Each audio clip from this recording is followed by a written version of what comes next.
कौन आपण केबे कंचा आंबरे आंबसरा खाइचंती कि जदि खाई नाहांती बनेइचंती बहुत बनेला परे भी आपनकर आंबसरा नष्ट हो जाउची वर्ष वर्ष धरी रहुनी तो मु आज आपनको सिखेबी कंचा आंबरे आपण आंबसरा करिवे जहा कि वर्ष वर्ष धरी रहिबो टिप्स और ट्रिक रो सहित खाइबारे मध्ये एते चटपटा लागिवो आपण मिठा आंबसरा को खाइबा भूली जिवे। तो चलते फ्रेंड आप सिक्रेट फूडी चैनल को आसुचंती तो वीडियोटी आरंभ करवा कथबार्ता बंद करी प्रथमे मुझे नहीं जाइए आंब को काटी देइछि बहुत बढ़िया भाव ताकू ये आम बेसी पानी दबा नहीं गोटे कप पानी मुझे बहुत बढ़िया भाव ग्राइंड कर देइछि फाइन पेस्ट करेंगे बेसी रखिबेनी टाण टाण जिनस किसी रखिबेनी पूरा फाइन पेस्ट कर गोटे तावा कि कड़े पकई दिंतु सबुतक पेस्ट को जदि आप अधिक करुँच तो कड़े बड़ कड़े हिसाब से आप नहीं पारे जेहेतु मुझे गोटे आंबर करुँची तो यहाँ मुझे प्यान ये मो लगी ठीक अच्छे टिके फ्लेवर को मेंटेन करने आंबडार खटा अंशटा को बालांस करने मुझे देदेछि बिट लुण जदि आपन पाखे बिट लुण अच्छी माने कड़ा लुण अच्छी दिंतु जदि ना तो आप धला लुण दे पारे ये लंका गुंड मुझे गोटे चामच जदि आप चाहूँगी लंका गुंड न पकड़ छुआ मैंने खाई तो लंका गुंड न पकई करें किंतु लंका गुंड पकड़े बहुत बढ़िया भाव टेस्ट लगी था फ्लेवर आसता है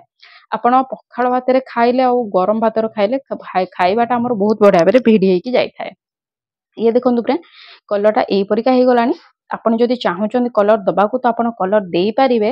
आपंकर मन मुताबिक जो पसंद कलर नाली हो हलदिया हो नेली हो जो पसंद आपको से कलर दे पारे ये मुझे टिके फूड कलर देछि कि जोटा कि आमर ग्रीन फूड कलर देछि फ्रेंड आपन सिक्रेट फूड चैनल को आछन मैं आपन कहि रखुची बिना कलर रे केमिति करिवे आपन जदि आपन पाखे कलर नाही तो आपन पुदीना पत्र को ग्राइंड करि नियंतु ताको आपण या सहित ऐड कर दिंतु आंबर सहित टिके अधिक समय आपन को फेंटिबा को पड़ी थाए माने अधिक समय गोलेबा को पड़ी थाए आ कलर बहुत बढ़िया भाव फाइन हेकी एही परिका आस जाय थाए जदि आप चाहूँगी नाली हलदिया दे पारे जदि आप चाहूँगी किसी कलर न देकी भी मध्यम करि पारिबे कलरटा बस देखला कि सुंदर लगे सेति लागि कलर दियंती ये देखंतु फ्रेंड टिके टाइम एठी फुटी जिवो फुटी गला परे आमे एठी आपको टिके बहुत बढ़िया भाव घांटी दबा ये देखंतु एही परि भाव घांटी दबा जेमति कि लागिबनी तळे आ बहुत बढ़िया भाव टिके ट्रांसपेरेंट कलर देखा जिवो आपण देखि पाउथे फ्रेंड बहुत बढ़िया भाव ट्रांसपेरेंट कलर देखा होछि या पर आमे कोन करबा चामुची हबो तेल नै जिबा आपण चाहिले रिफाइन नले सोरिष जहाँ आपन पाखे अवेलेबल अच्छी आपड़ से तेल ये नहीं दिंतु गोटे बहुत बढ़िया भाव हाथ में मालिश करके थाली रे ओजाड़ी दिंतु यही परिका ये देखो फ्रेंड बहुत सरल बहुत सहज उपाय बहुत कम टाइम रे यहाँ बनी जाए आपंकर जिते आंब कर इच्छा आपड़ करेंगे कहीं आंब ए झड़ी पड़ू वर्षा सीजन चली खराटिया वर्षा हो तो कंचा आंब पाचिला पूर्व झड़ी पड़ू आ पाचिला आंब आंब पाची गले आप सरा करू करूका वर्षा आसी जाऊँगी जहाद्वारा पाचिला आंब सरारे फंगस लगी जाऊँगी कि आंब नष्ट हो जाऊँगी पाचिला आंब सरा सुखुनी वर्षा सकाशे तेणुक यहीपरि भाव में करूँ कंचा आंबर आप रखिकी अधिक दिन रखिकी खाई पारिबे वर्ष आरंभ जदि कंचा आंब मिलूँ तो या करूँ देखो फ्रेंड खरारे मुझे 3 दिन सुखई देती बहुत वीडियो आपड़ शुणी कि गोटे दिन रे हो जाऊँगी किंतु नाई फ्रेंड गोटे दिन रे हुएनी आ ये देखि पाउथिबे मो मोड़िले भांगिले किछि भी फाटोनी ये देखंतु यार माने यहाँ बहुत बढ़िया भाव आमर हो जाए कि या 6 मास धरिकी रखिए किसी भी खराब हम ना ये देखो फ्रेंड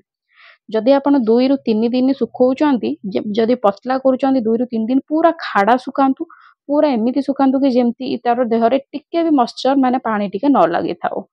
ये देखो फ्रेंड पानी फाणी किछि भी ना कि ओदालिया लगुनि कि हाथ में चिपचिपुआ परिका लगुनि जदि आप अधिक दिन धरिकी रखापी रखी खाइबा चाहूँगी तो यह भाव में करूँ जदि आप कम दिन रे खाइबा चाहूँगी माने कम दिन आप छाड़िया चाहूँगी 5 ରୁ 7 दिन एमती जदि खाइबा चाहूँगी तो आप 2 दिन मिनिमम सुखई पारे ना आप अधिक दिन सुखातु यहाँ बहुत बढ़िया भाव में सुखी जाए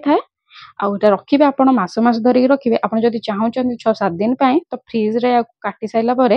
फ्रिज रे आप रखी दिंतु ये तो मुझे राउंड राउंड करके काटिली आपन को जेकोसी सेप पसंद आपन से सेप रही देदेवे ये देखो फ्रेंड मुझे भाव काटुची सेप करके आपन को जेकोसी सेप पसंद आपन से परिका सेप रे दे देकी एठी रखंतु जदि आप पारुचंती तो अधिक वर्ष जदि रखापी चाहूँगी तो मझिरे मझिरे खरा टिके सुखई देवे सोरिष तेल आपको मारिकी रखिए पखाड़ भात में भल बढ़िया भाव में चकड़ी खाइबे बहुत बढ़िया भाव टेस्ट लगी था जब भल लगे प्लीज मो चैनल को लाइक कमेंट शेयर और सब्सक्राइब